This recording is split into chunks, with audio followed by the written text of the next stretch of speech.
बिस्मिल्लाहिर्रहमानिर्रहीम। अस्सलाम वालेकुम नाजरीन। दोस्तों, पहलवानी गुजरांवाला शहर की पहचान है और इस शहर को पहलवानों का शहर भी कहा जाता है।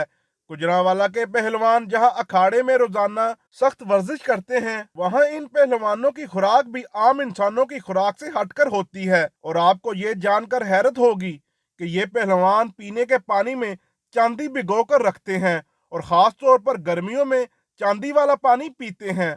इस वीडियो में हम इस चांदी वाले पानी की सेहत पर पड़ने वाले असरात का जायजा लेंगे और जानेंगे कि पहलवान इस पानी को क्यों इस्तेमाल करते हैं।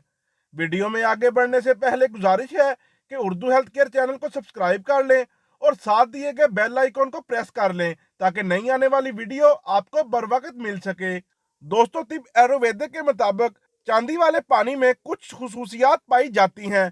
तिब आयुर्वेदिक के मुताबिक चांदी का पानी तासीर में इंतहाई ठंडा माना जाता है, जो जिस्म से गर्मी का खात्मा करता है।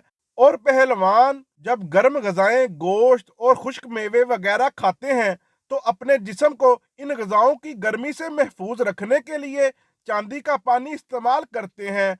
और सर्दियों में चांदी का पानी नहीं पीते क्योंकि इनका मानना है कि चांदी की तासीर बहुत ज्यादा ठंडी है और सर्दियों में इसका पानी पीना नुकसानदेह हो सकता है। तिब आयुर्वेदिक के मुताबिक चांदी का पानी एंटीसेप्टिक होता है, जो जिस्म को ताकतवर बनाता है और इससे स्टेमिना बढ़ता है और जल्द थकावट महसूस नहीं होती। और ये सख्त मुशक्कत के दौरान इंसान की हिम्मत को कायम रखता है। चांदी के पानी की एंटीबैक्टीरियल भी कहा जाता है और इसे हार्ट बर्न और बुखार में इंतहाई मुफीद समझा जाता है। आयुर्वेदिक तबीब इसे जिस्म से सोजिश खत्म करने और कसरत हैज में मरीजों को सदियों से इस्तेमाल करवा रहे हैं और इनका कहना है कि ये पानी जख्मों को जल्द बढ़ने में भी इंतहाई मुफीद है। मॉडर्न साइंस के मुताबिक चांदी एक ऐसी धात है जो पानी में हल नहीं होती और इसके पानी में डालने से पानी पर कोई असर नहीं होता, मगर तबीब हजरात, खास तौर पर आयुर्वेदिक तिब जो के 3000 साल से भी पुराना तरीका इलाज है,